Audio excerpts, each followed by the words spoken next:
চেষ্টা করি। হরে কৃষ্ণ। সেই পরম প্রভুকে সঙ্গে নিয়ে কিছু বলার চেষ্টা করছি। কারেন্টের সংযোগে যেমন বাল্ব প্রকাশ দেয়, সেই রকম ভগবানের সঙ্গে সংযোগ করলে ভেতরে ভেতরে বল পাবে, বুদ্ধি পাবে, শান্তি পাবে।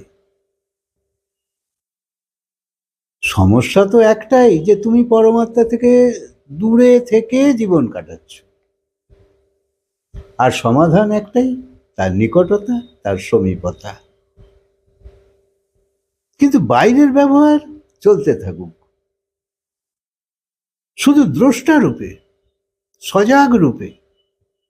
সেখানের কাজ যা যা সব ঠিক ঠিক করতে হবে, তবেই ভেতরে ভেতরে চিন্তামুক্ত জীবন পাবে। শ্রীমদ্ ভগবদ গীতা আকারে ছোট হলেও ভেতরে অনেক বিস্তৃত এবং উদার, অনেক ব্যাপক, অনেক গভীর। সমুদ্রের মতোই এর গভীরতা, যা মাপা যায় না। গীতার জ্ঞান পুরো অনুভব করে নেবে, এ সম্ভব নয়।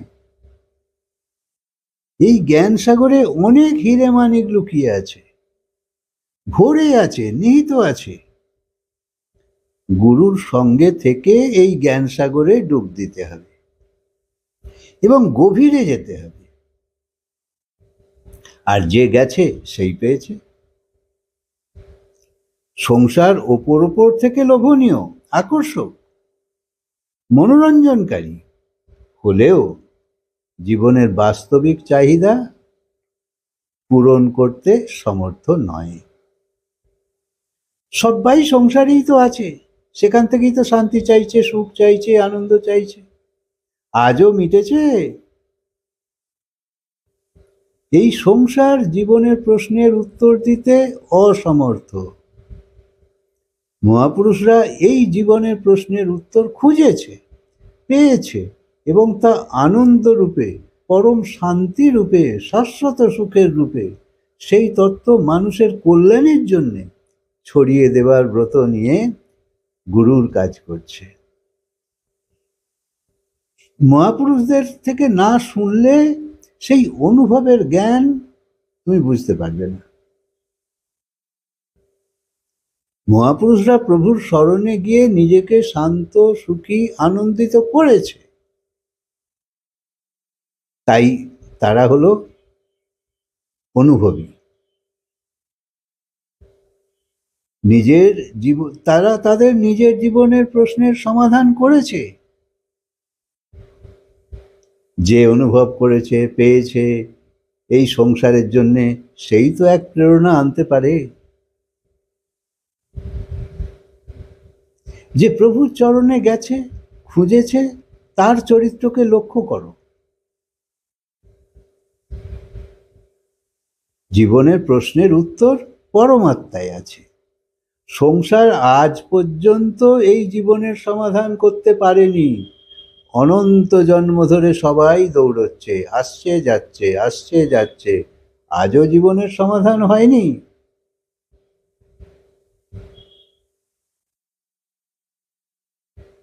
তাই জীবনের প্রশ্নের উত্তর পরমাত্মায় আছে, পরমাত্মার চিন্তনে আছে।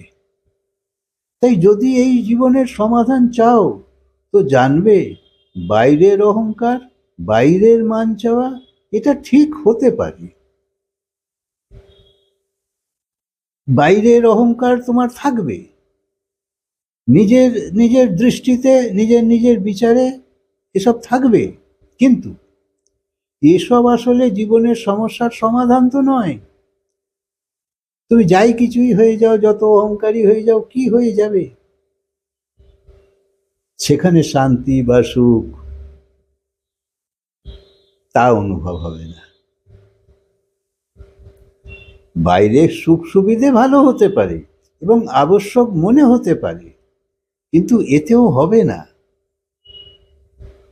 বাইরের বৈভব, বাইরের কামধান্দা, এসব দরকার আছে, ভালো তোমার হতেও পারে, এসব আবশ্যকও বটে, কিন্তু জীবনের প্রশ্নের উত্তর এই সংসারের বৈভব আজ পর্যন্ত কাউকে দিতে পারেনি।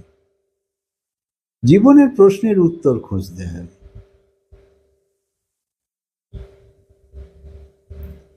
এসব জীবনের সমস্যার সমাধান নয়, যেখানেই ছোট যাই হয়ে যাও। যদি হতো তো বড় বড় ধনীরা, যাদের বৈভব যথেষ্ট, বাইরের যত সুখ আছে তাদের হাতের মুঠোর মধ্যেই বন্ধ থাকত। তখন মনে হতো এদের কাছে গিয়ে সমাধান জেনে নি। কিন্তু যখন জীবনে তুফান চলছে, তখন অনেক সময়ই ভগবানের কাছে বা গুরুর কাছে যেতে হয়। জীবন যখন সমস্যা বহুল অবস্থায় চলছে, চতুর্দিক অন্ধকার লাগছে, যা কিছু চাইছো, যা কিছু করবার ভাবছো, বেঠিক হয়ে যাচ্ছে, এক অস্বস্তিকর অবস্থা চলছে, তোমার সমাধান পাচ্ছ না, আর যা করছো তা চাইছো না, তবুও হয়ে যাচ্ছে। সেই রকম ভয়ানক পরিস্থিতিতে যখন তোমার জীবনই তোমার কাছে বোঝা হয়ে দাঁড়িয়েছে, তখন কেবল আর কেবল একমাত্র মহাপুরুষের কাছে গিয়ে সমাধানের জন্যে তুমি চেষ্টা করো।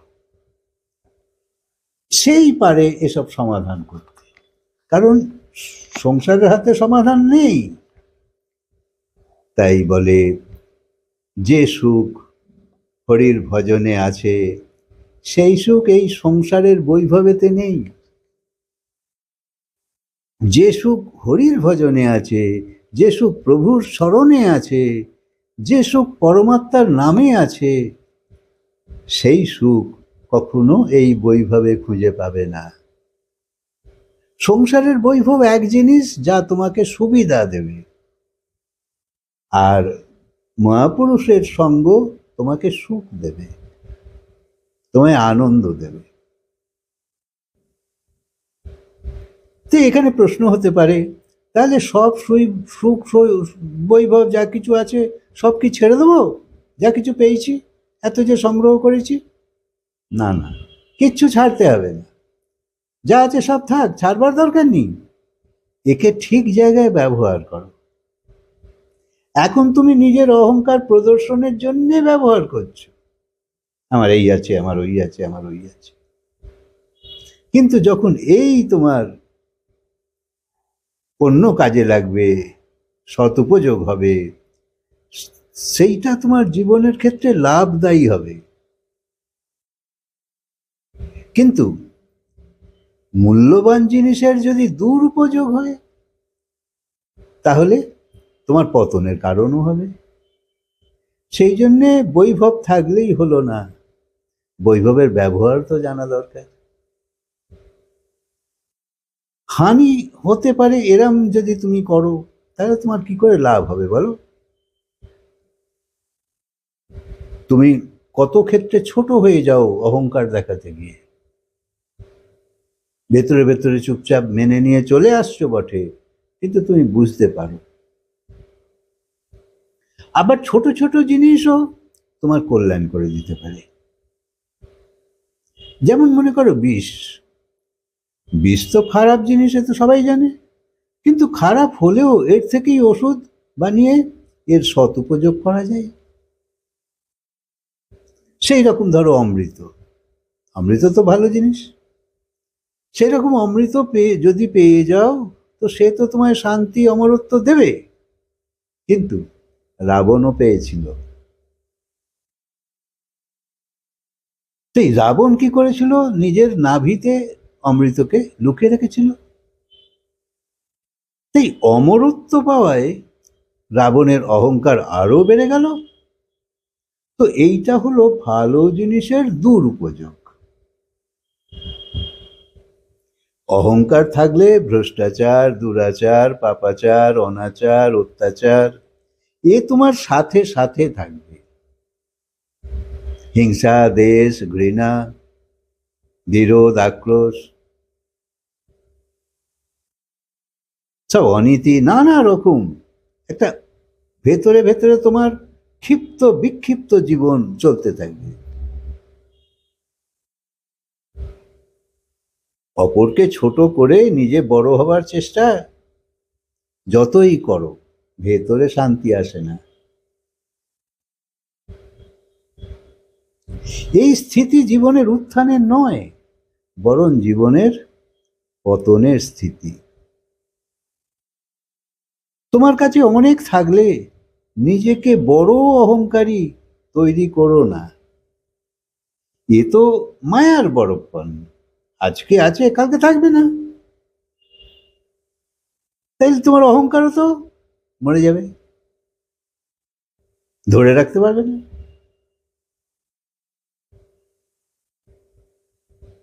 আর মায়ার স্থিতি কখনোই তো পার্মানেন্ট নয়। তাই মায়ার আর এক নাম হলো চঞ্চলা।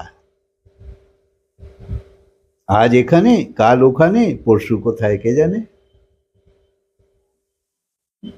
কিন্তু মায়ার সাথে সাথে মায়াপতির চিন্তন যদি থাকে,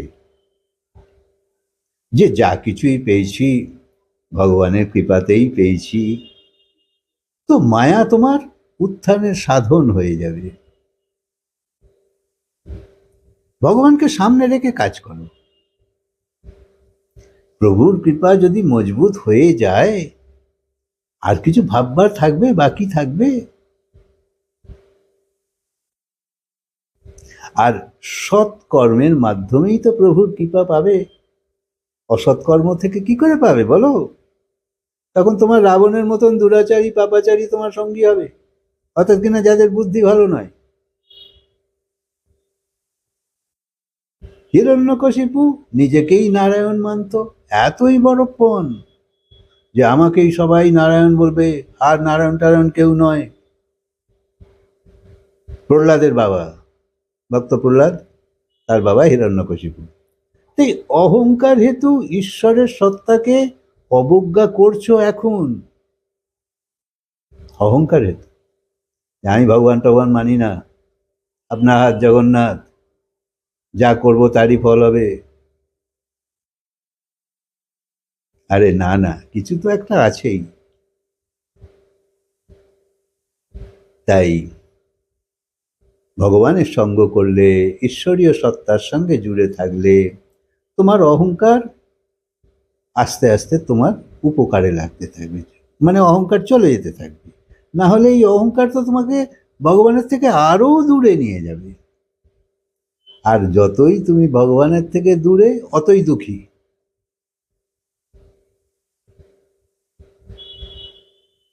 ভগবানের শক্তির কাছে তোমার কোনো শক্তিই শক্তি নয়, কারণ সবই তো তার শক্তি। আর তোমার যত শক্তি সে তোমাকে দিয়ে থাকুক না কেন, তার তুলনায় তো এটা কিছুই নয়। তাই নিজের বুদ্ধিকে সংযত করো, একটু থমকে দাঁড়াও। অনন্ত জন্ম কেটেছে, আর কত কষ্ট কত ভোগ পেয়েছ। তাই এবার নিজেকে সামলাবার কথা ভাবো, যাতে সেই পরম কল্যাণের পথে তোমার জীবন এগুতে থাকে। সংসারকে তো দেখছো,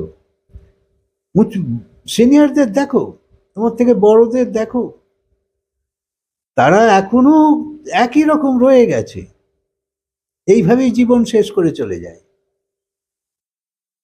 তবু কেউ ঘুরতে পারে না এইদিকে,